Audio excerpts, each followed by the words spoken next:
အားလုံးပဲမင်္ဂလာပါခင်ဗျာဒီနေ့ဖက်ပြနေဆက်ပေးမယ့်ဇာတ်လမ်းလေးကတော့ဆရာသူဆောင်ရဲ့လက်ညှိုးထိုး၍ပန်းဝီဒီအပိုင်းလေးကိုဆက်လက်ဖက်ပြပေးမှာဖြစ်ပါတယ်ခင်ဗျာလက်ညှိုးထိုး၍ပန်းဝီဒီအပိုင်းလေးဆရာလေးရေကျမသားလေးကိုကယ်ပါအောင်ရှင်ဒုံဒုံတကားဖွင့်ပါအောင်ကျမသားလေးကိုကယ်ပါအောင်ဒုံဒုံပြင်းထန်သောတကားထုတန်ကြောင့်သူရောထင်ကျော်ရောနိုးသွားခဲ့သည်ပထမတော့အိမ်မက်လူဘာလိုထင်းမိသေး၏ပြီးမှတကားထုတန်အဆက်မပြတ်ထွက်ပေါ်လာသည်ဖြစ်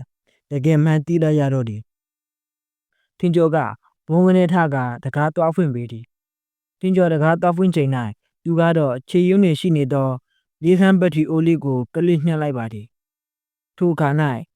အိမ်အောက်စစ်နေချိတ်ဆွဲထားသောတပေမိကြောင်လေးမှာပတ်ဝင်သွား၏နိုင်ရီကိုကြည့်မိတော့မနက်9 နာရီအပြင်မှာမှောင်ကောင်းတော့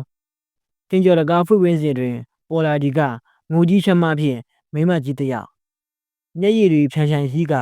ကဲပါအောင်ဆရာလေးရဲ့ပြမသားလေးကိုကဲပါအောင်ရှင်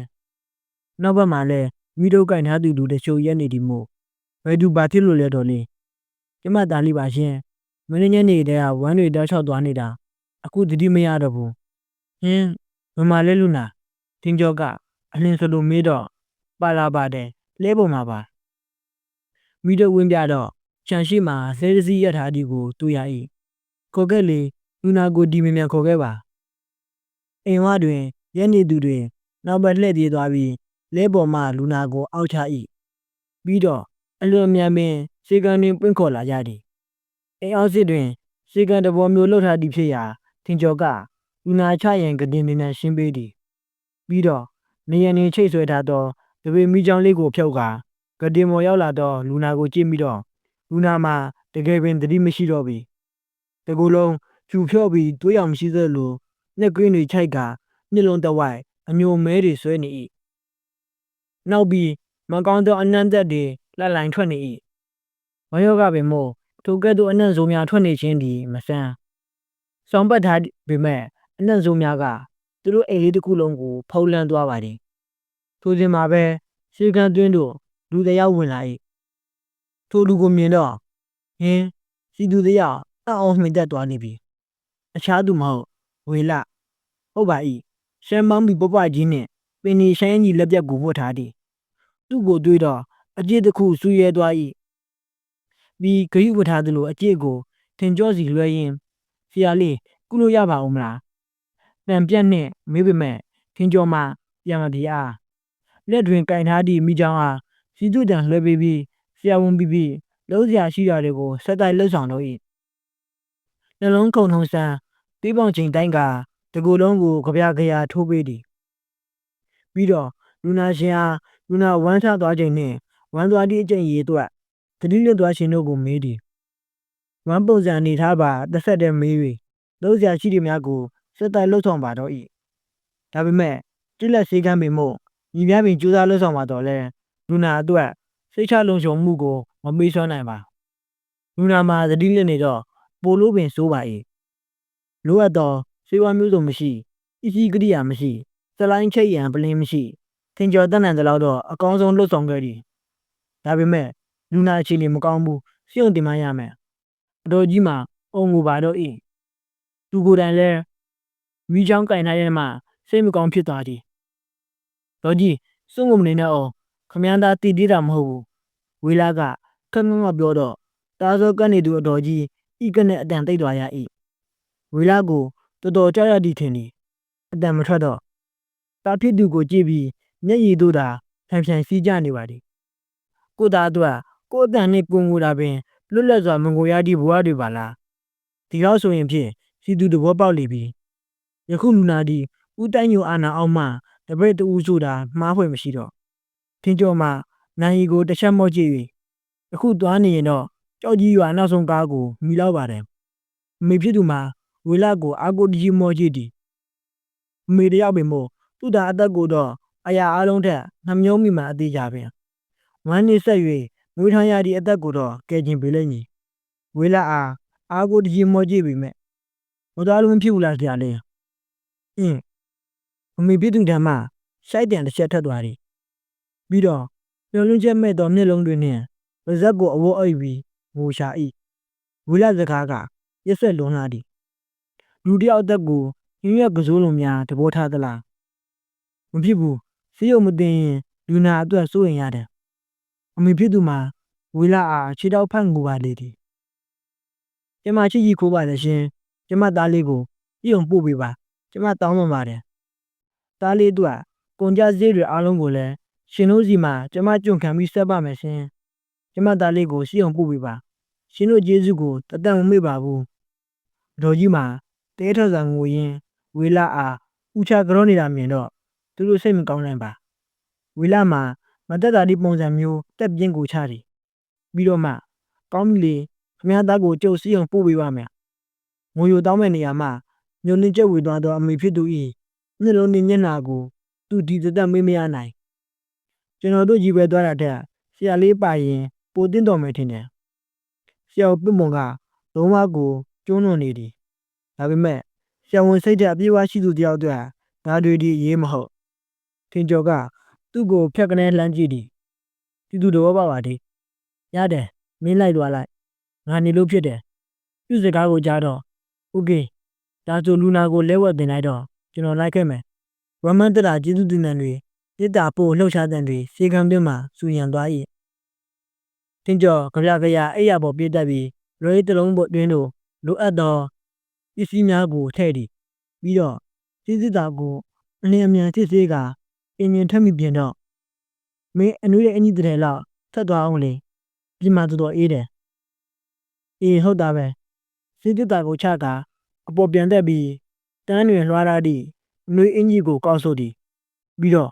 ငါလိုက်သွားတော့မယ်အေးဒါပေမဲ့အိမ်ဝါတော်ရောက်ပါတယ်အပြင်ဘက်မှာမီးတိုးရောင်တဝင်းဝင်းနဲ့ထမှန်ကြားလိုက်ရသည့်လူတန်ချို့စီသူအိမ်ဝါထွက်ကြည့်တော့ညီချင်းမီးတိုးများကိုကန်ပြီးလူရချို့သူတို့စေကန်းစီဦးတည်လာနေသည်ဆရာဝန်ရှိလားပြုတ်ကတ်ထံမှုနှင့်ဩဇာရောသောမင်းမြတ်တန်တစ်ခုထိုတန်ကြတော့စီသူကြောင်သွားသည်တင်ကျော်ကရှိပါတယ်ဗျာလူနာပါလာတဲ့ဆရာဝန်သူတဲ့နောက်တန်ထွက်ပေါ်လာသည့်စကားနောက်မှခြံဝါတွင်ရက်နေသူဝေလတစ်ချက်လှုပ်ရှားသွားသည်ပြီးအလင်းမြန်ပင်ထိုတန်ရှင်နီးရှိတော့ခက်ကြီးကိုတိုးသွားကအကိုလေးမိုင်းညိုပါလားဝေလမိုင်းညိုဟူသောစကားကြောင့်စီသူမျက်လုံးကျသွားသည်ထင်ကျော်မှလည်းလန်းလက်စခြေလန်းတို့ကိုရက်ပြီးခြံဝါမှပုဂ္ဂိုလ်နှစ်ဦးကိုကြောင်တော်ငေးသွားသည်မင်းဒီကိုဘာလဲလောက်တာလဲမိုင်းညိုကဝေလနောက်တွင်ရှိသောနွားလဲနှင့်မိတို့ကလူများကိုကြည့်ပြီးမေးတော့ခြံထဲကလူတယောက်ဝမ်းသွားလုံးပြီးတတိမရတော့လို့အရှိကန်းလာပြတာတန်းနဲ့အကိုလေးရောငါ့ဥပ္ပိုလ်ကလှုပ်သမားတယောက်ကိုတွေပူပြီးဗယံကဒန်းတွေអော်နေလို့ညတွင်ချင်းဆရာဝန်တဲကိုခေါ်လာတာနောက်ဖက်မှာကမိတို့ကန်လူနှစ်ယောက်နဲ့အထမ်းသမားနှစ်ယောက်ဆောင်ကိုပကတ်လုပ်ပြီးလူနာအားဝလုံးရှို့ထမ်းလာခြင်းဖြစ်သည်အကိုလေးကိုယ်တိုင်လိုက်လာတာလားဝေလအမေကိုမိုင်းညိုမှာချက်ချင်းမဖြစ်အတန်ငယ်စဉ်းစားသေး၏ပြောရကောင်းလို့မပြောရကောင်းလို့ချင်းချုံနေပုံရတယ်ပြီးမှသူတို့ကြီးပဲစိတ်မချလို့ပါကွာထိုမြတ်တာစိတ်မိုးတန်နဲ့ပြောပြီးနောက်ဘက်ကိုလှည့်ခါတွားရတွားကြအတွင်းကိုဝင်ဆရာဝန်ရှိတယ်တဲ့နောက်ဘက်မှလူတအုပ်ခြံတွင်းတို့တက်တက်ဝင်လာသည်ထိုစဉ်မှာပဲအဲ့ဒါမှဒုက္ခပဲကျွန်တော်တို့လူနာကမြုပ်သွားပြီးစီုံတက်ရမှာအဲ့ဒါဆရာဝန်ကိုတခါတည်းခေါ်သွားမလို့ခြံတွင်းလိုက်ဝင်ရန်ခြေလမ်းပြစ်နေတော့မိုင်းညိုရက်တက်သွားသည်ပြီးဝေလာအားခမမှတစ်ချက်ကြည့်ကဒါဆို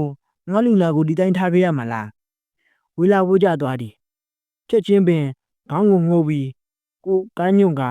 ဟုတ်ကဲ့ပါကိုလေးကျွန်တော်တို့ကြီးပဲတွားလိုက်ပါမယ်ပြီးလဲဖို့အလင်းမြန်တက်ကမောင်းထက်သွားတော့၏ရှိကန်းတွင်ရောက်လာဒီမှာကသူတို့ချင်းပင်သွန်းဖဲလိုက်ဒီမို့တင်ကျော်လဲဘာမှမတတ်နိုင်တော့ပါထို့ကြောင့်ရောက်လာတော့လူနာကိုသာအကောင်းဆုံးကုသပေးရန်ရှိတော့၏အထမ်းမှချတော့လူနာမှာနှကန်းတွေတစ်ဆက်ဆက်တုံနေသည်အသားကိုကန်ကြည့်တော့တကယ်ပင်ချစ်တော့ပူနေပါသည်ထို့ကြောင့်ကြပြပင်ထင်ကျော်မှဆေးစလုံးထိုးပေးလိုက်၏ပြီးတော့ကြည့်လက်ကုထုံအတိုင်းခြေထိတ်လက်ထိတ်တွေးဖောက်သည်အခြားလူနာမှာလူနာအနီးတစ်ဝိုက်တွင်လိုအပ်သည်များကိုဝိုင်းဝန်းကူညီနေပေမဲ့မိုင်းညိုကတော့ခပ်ဝေးမှာလက်ပိုက်ကြည့်နေသည်စီသူမတိမတာဖြင့် မိုင်းညိုအားလေ့လာတော့အသားညိုမြင့်မားသောကိုဟန်နှင့်ဤတတ်သောမျက်နှာခါရှိသည်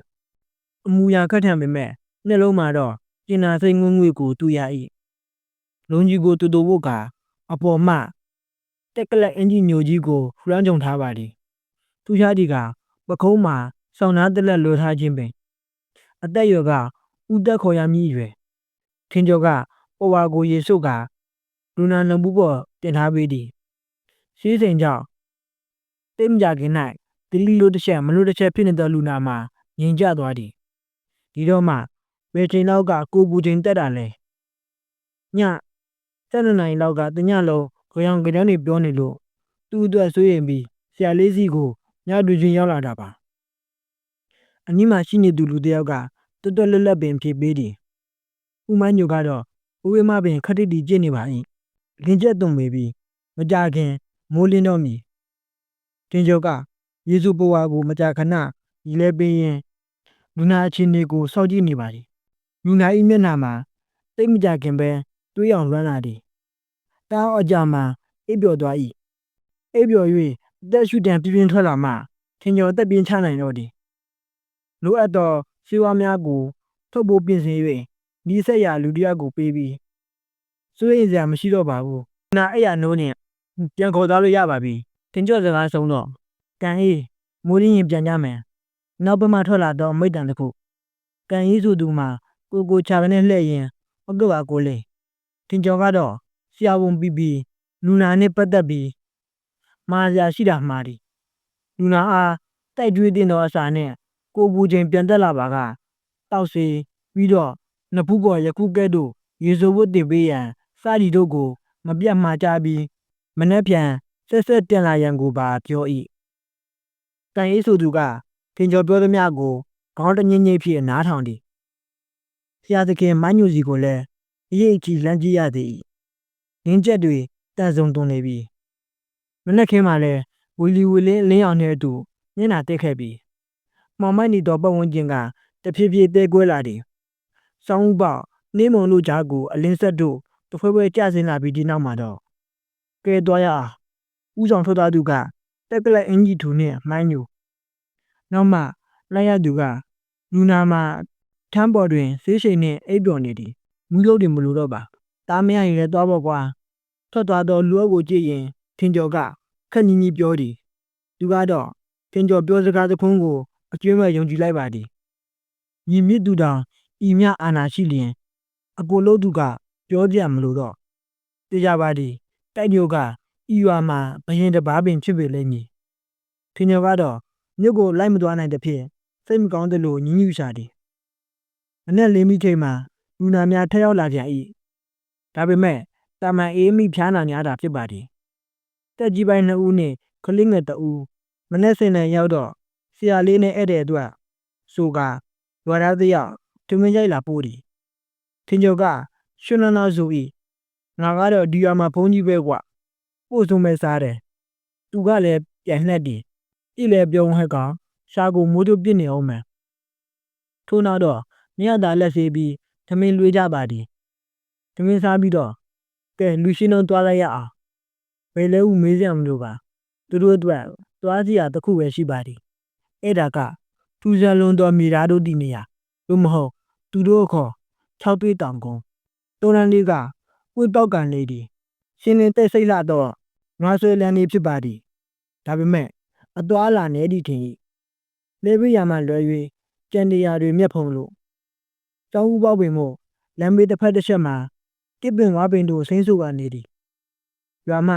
လွန်လာခဲ့ပြီမို့လူသံများမကြားရတော့တဲ့အိမ်များနှင့်ဝေးလာခဲ့ပြီမို့မြင်တွေ့ရသည်များကတော့အုပ်ဆန်လို့ပင်နေရောသည်ပြေငှက်တံများကြားရသည်တခါတွင်တစ်ပင်တစ်ပင်မှတစ်ပင်ကူလူပြေလွှားနေသောရှင်းငယ်လေးများကိုပင်တွေ့ရ၏တာမောစွာသုံးမြိုင်ငယ်လေးပါ၆သွေးတောင်ကုန်းကဒီလမ်းလေးမှာပဲဟုတ်လားစီသူရှေ့ကိုမျှော်ကြည့်လိုက်ရင်လမ်းကလူတိုးနေတယ်နဲ့တူရဲ့နော်တော့တက်ပြီးတစ်ခုတ်ဝါဖို့သမားတွေပဲရှိတယ်ဒါပေမဲ့မိုင်းညူတို့အုပ်စုကတော့အိုးရိုးမဆက်မှာအဖို့ကြတယ်ကွသူတို့တွေတော့အသွားလာရှိပါတယ်တော်တော်ဝေးမယ်နော်တင်ကျော်ကောင်းညိတ်ဒီ 6သွေးတောင်ကုန်းမှာရွာကနေ4ဖာလုံဝေးသည်ဟုဆိုထား၏4ဖာလုံဟူသောခရီးသည်တကယ်ထင်ထားသလောက်မဝေးပါချေမြေပြန့်ကြောတစ်ခုကိုလွန်ပြီးသွားခြင်း၌ရှေးတောင်ကုန်းလေးလွန်ရင်6သွေးတောင်ကုန်းကိုရောက်ပြီထင်ကျော်စကားကြောင့်လက်ကနေရင်ခုန်သွားသည်ဘယ်လိုမျိုးလဲ6သွေးတောင်ကုန်းကသူတို့ဘလိုပုံစံမျိုးနဲ့စောက်ကြနေမှာလဲဘလို့ထူးဆန်းမှုတွေမြင်တွေ့ရမှာလဲခြေလမ်းနဲ့ငယ်ဆောက်ဝီသွားစဉ်မှာဟာမြင်တွေ့ရသောမြင်ရင်းကကိုယ်စိတ်နှစ်ပါးကိုတွန်းလှုပ်သွားစေသည်ငင်းပြီးခေါ်မြင်ဆိုတာကိုစာထဲမှာသာဖတ်ဖူးထားခြင်းဖြစ်၏ယခုသူ့ရှိမှမြင်ကွင်းဒီကမိတိုက်ခံရသောတောင်ကုန်းလားမဟုတ်မိတိုက်ခံရသလိုမိလောင်ရမရှိကြာမှုမရှိအပေါ်ရံမြေသားရောင်ပြောင်းလဲမှုမရှိဒါဆိုဘယ်လိုကြောင့်နေမစင်းစားတတ်တော့ပါအပူပိုင်းဒေတာမှာ oasis ဆိုတာပဲကြားဘူးတယ်အေးပိုင်းဒေတာမှာအပူလီမီဆိုတာကိုမကြားဘူးမြင်ကွင်းကဟိုအတိုင်းကိုဖြစ်လို့နေပါသည်နီဝန်းကျင်ရက်ဝန်းတို့၌တစ်ပင်ကြီးငယ်ဖြင့်စိမ့်လန်းလို့ချုံနယ်ပုတ်ပန်းတွေထူထက်လို့အောက်ပေါင်းရှုပ်ကညက်ရိုက်တွေပင်ဒူးစင်းလောက်ရှိပေမည်သူရှိတဲ့ရှိတောင်ကုန်းမှာတော့ခြံခတ်ပြီးအပူတိုက်ခံရသလိုညက်ရိုက်မပြောနဲ့လူတကိုယ်စာတစ်ပင်ကြီးတစ်ပင်ရိုးပြတ်တန်းကြကအသက်ရှူရက်နေသည်တချို့ပင်ငယ်တွေမှပြိုလဲနေ၏အချိန်ကစိမ့်ဆူခဲ့သောတစ်ခေါက်တို့မှာအပိုင်းပိုင်းအပ်ပြီးတစားစီကျဲလွန်းလို့လေတိုင်တိုင်ရင်းနှွေးခဲ့သည်တရွတ်တို့မှာယခုနေခါတွင်လေနှင့်ရမျောပြီးကျွတ်ညီ၍ပင်နေချ၏လုံးဝရင်းနှမရသောမြင်ကွင်းပတ်လည်စိမ့်စမ်း၍အတွင်းပိုင်းမှာကအာရီဗီယန်ဒေသလိုလွင်တီးခေါင်ပင်လိုအသက်ရှူတတ်သောတစ်ပင်တွေလုံးရဲပျက်စီးကုန်ပြီးဘလို့လဲနေရာတွေမတ်တက်ရရင်မင်းတက်နေသောသူ့ကိုကြည့်ကထင်ကြောကလှမ်းမိပြန်မပြေးနိုင်ပါအတိတ်ပဲမရှိကောင်းတာရမ်းပြဖြစ်သည်ငါပြောတာပဲလက်သွေးမြင်ရရင်ပူအံ့ဩသွားလိမ့်မယ်လို့လာအပေါ်တက်ကြည့်ရအောင်ထင်ကြောကလေလံမဖဲ့ရှင်းကတောင်ကုန်းပေါ်ဥဆောင်တက်သွား၏ဒီသူနောက်မှလိုက်ပါသွားသည်နိမိသောတရက်၆တွေကတကျွတ်မြည်ရင်ကျွေမွားကုန်သည်တောင်ကုန်းထက်မှာရိုးတံပြန်တခြားပင်ကြီးတစ်ပင်ရှိနေပါသည်လူတကူစားလောက်လုံးမဲ့ရှိသည်မို့ရှားတစ်ပင်ငယ်တွေလိုမလဲပြိုသည်ဒါပေမဲ့အပေါ်ဘက်ရိုးတံငယ်တွေမှာတော့တဝက်တစ်ပြက်ကျိုးကျွေနေကြနေပါသည်တိကိုင်းဖျားဟိုအထက်မှာကအမဲရောင်ငှက်တစ်ကောင်နားနေ၏အပေါ်ရောက်မှတန်ကုန်းရဲ့အကျယ်ဝန်းကိုသတိပြုမိသည်3 ဧကကျော်လောက်ရှိပါလိမ့်မည်ထိုထက်လည်းပိုချင်ပိုပါလိမ့်မည်တောင်ကုန်းထိပ်ကိုရောက်တော့ဘာကြောင့်မှမသိအလိုလိုဝမ်းနည်းလာတယ်လို့ခံစားရတယ်မူလရှိနေသောပုံဝန်းကျင်တည်ဆုံးသောမှုကြောင့်ကြံရှိနေသောရုပ်ကျွများကိုကြည့်ကာစိတ်မကောင်းဖြစ်မိခြင်းဖြစ်နိုင်ပါသည်မင်းဘယ်လိုယူဆလဲထင်ကျော်၏အမေဘာကိုလဲဒီလောက်အချိန်ပိုင်းလေးတွင်အံ့ဩရလောက်အောင်ပြောင်းလဲသွားမှုကိုပေါ့ငါကတော့ဒီဘက်ကမကျွမ်းဘူးတစ်ပင်တွေတည်စင်နေလောက်တဲ့အကြောင်းအရာတွေတော်တော်များများလားတော်တော်များတယ်ဒါပေမဲ့ဒီအချိန်တို့အတွင်းဒီတော့မြင်မြန်ဆန်ဆန်ပြောင်းလဲတာကိုတော့ငါမတွေ့ဘူးမင်းပို့ပေးလိုက်တဲ့မြေကြီးဆိုရင်နိုင်ရီပိုင်းအတင်းကိုပြောင်းလဲသွားတာဟုတ်တယ်လေငါပို့ပေးလိုက်တာဒီတိုင်းမြေကြီးပဲစီသူကိုကိုင်ကညီတန်းတစ်ခဲကိုကောက်ယူလိုက်ပါသည်တက်တဲ့ထဲပြီးပြင်းပြင်းကြည့်တော့ဖားကနေတမုတ်စီချွေကြသွားသည်ဒီလိုရှိတယ်ကွာတစ်ပင်တွေအများအားဖြင့်တေဆုံးလေးရှိတာကမြေအောက်ကရေကြောပြတ်သွားရင်တည်တယ်ဝီချိုခံရလို့ပေါ်ရမြေလာတက်စီးပြီးတစ်မြစ်တွေခြေကုပ်ယူစရာမရှိတော့ရင်တည်တယ်သူတို့မသိသေးတဲ့မြေအောက်တက်အပြောင်းလဲတစ်ခုဖြစ်ရင်တည်တယ်ခုဟာကရေကြောပြတ်တာမဟုတ်ဘူးရေကြောပြတ်ရင်ဟိုဘက်မှာရှိတဲ့အပင်တွေပါတည်မှာပူလွန်ခဲ့တာလည်းမဟုတ်ဘူးအခြားအပင်တွေတောင်ဆိမ့်ဆုံနေတာပဲဒါပေမဲ့အပေါ်ရန်မြေလာတော့ပျက်စီးနေပြီမြေကြီးတွေခြောက်ပြီးဖွာထွက်နေတယ်ခုနလက်နဲ့အသာလေးညှင်းလာတော့တမုတ်စီကြွေကြကုန်တာဒါဆိုအပေါ်ရန်မြေလာပျက်စီးလို့ပေါ့အဲ့လိုလည်းမဟုတ်သေးဘူးအဲ့ရတွေအားလုံးကအသက်ရှင်နေတဲ့တစ်ပင်တွေကိုဒီလောက်ဒီချက်ချင်းလက်ငင်ပြောင်းလဲမပြစ်နိုင်ဘူးမြေစီမျောစာခန်းချပြီးတဖြည်းဖြည်းတည်ကုန်တဲ့တပေါ်ခုကရမ်းမြတ်နေတယ်မင်းငါ့စီပို့ပေးတဲ့မြေကြီးနဲ့အခုမြေကြီးနဲ့တော့မတူတော့ဘူးငါ့စီလောက်တဲ့မြေကြီးကအစိုးထက်ငွေ့ငွေ့ရှိသေးတယ်အခုကအချောက်လွန်နေပြီဒီအတိုင်းဆိုရင်မကြခင်ဖုံတော်ထူတာမလားပဲအဲ့ဒီတော့ငါထင်တော့ အတွင်းကဓာတ်တစ်ခုခုဖောက်ပြန်နေတာထင်တာပဲငါတို့မသိတဲ့ညီလာပြောင်းလဲမှုမျိုးပေါ့ဘာဖြစ်လို့လဲဆိုတော့မင်းပို့ပြလိုက်တဲ့ညီကြီးမှာစမ်းသက်လို့မရတဲ့အပူငွေ့တစ်ခုရှိနေတယ်အဲ့ဒါကြောင့်လဲတစ်ပင်တွေအချိန်တိုအတွင်းတည်ကုန်တာဘာအပူငွေ့လဲဘာလို့စမ်းသက်လို့မရတာလဲငါကမမင်းနဲ့ငါလည်းမသိဘူးအပူငွေ့ရှိတယ်ဆိုတော့ခံစားရလို့သိနေတာထင်ကျော်ကသူ့စကားကိုစူးစိုက်စွာနားထောင်နေတယ်မင်းကိုပြောဖို့ကြံနေခဲ့တာပထမဆုံးရွက်လာပင်တည်တော့အမြင့်မှပူနေတယ်ရည်သားတဲ့တိုင်းနဲ့ကြည့်တော့လဲအပူဓာတ်တစ်ခုကိုခံစားရတယ်ထင်ကျော်မှစဉ်းစားသလိုညင်သွားပြီးခေါင်းကိုလေးလေးနှိပ်တယ်ပြီးတော့ဓာတ်အတွင်းကမီးတောင်တွေပါတွေများပေါက်ချင်လို့လားမသိဘူးထိုကိစ္စကိုတော့သူမကျွမ်းမဖြစ်နိုင်တော့ဘူးလို့တော့စိတ်ကအလိုလိုသိနေတယ်သူကြောင့်အဲ့လိုတော့ဖြစ်မယ်မထင်ပါဘူးခက်တော့ခက်တာကွဒါမျိုးကိစ္စတွေကချက်ချင်းကြီးကောက်ချက်ချဖို့မလိုတော့ဘူးကြည်ပြင်းချင်းလေးလာကြည်မာရမယ်ထင်တယ်ငါတော့ဒီနေရာကိုတော်တော်စိတ်ဝင်စားသွားပြီထိုစဉ်မှာပဲတစ်ကန်ချောင်းနေတံတစ်ခုကတိတ်တိတ်တော့ပုံဝန်းကျင်ကိုကျေလောင်သွားစေ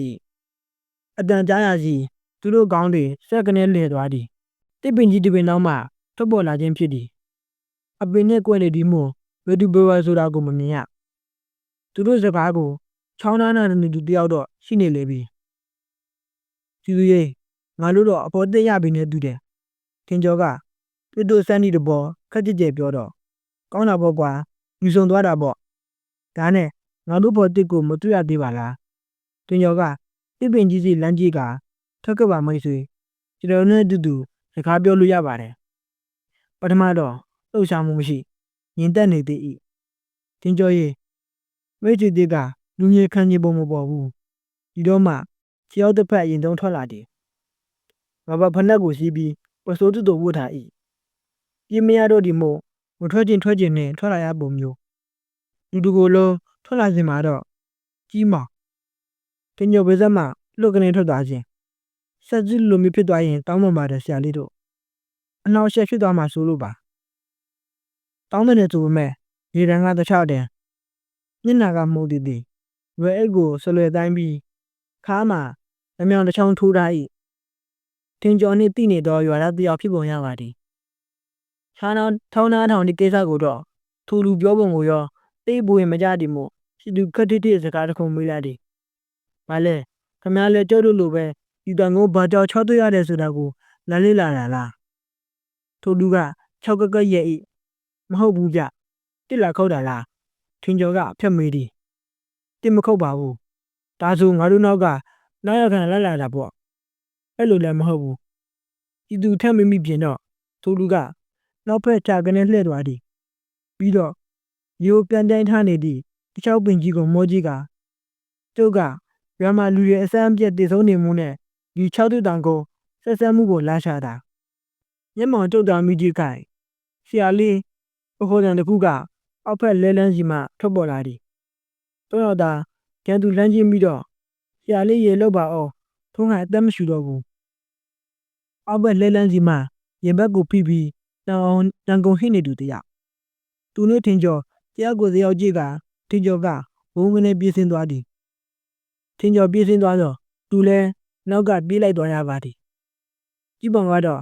တောင်ကုန်းပေါ်မှာတယောက်တည်းကြံ့နေခဲ့၏အနီးရောက်ချင်းပင်ထုံးခါတွန်းလိုက်ဆိုတာဘာတူလဲဘာဖြစ်လို့လဲလာခေါ်သူကတောက်လျှောက်ပြေးလာပုံရကတကူလုံးချွေးတီးတီးကြနေ၏ရင်မက်ကိုဖိပြီးအမောတကောတက်ရှူနေသည်ခင်ကြောက်မေးကိုချက်ချင်းမဖြေအားပြီးတော့မှတထွေးတစ်ချက်ကိုမျိုးချရင်ထုံးလိုက်ဆိုတာမနက်ကဆရာလေးစီဝမ်းသွားလို့လာပြတဲ့လူနာလေးယင်းသွေးဆုပ်ချွတ်တော့ကသတိလစ်နေတော့လူတယောက်မျက်နှာကိုမျက်လုံးတွင်ပြင်းမြင်မိသည်သူ့ကိုစိတ်ုံမတင်ကြဘူးလားသွားတယ်ဆရာလေးဒါပေမဲ့ကြောက်ကြီးကြောင်မှ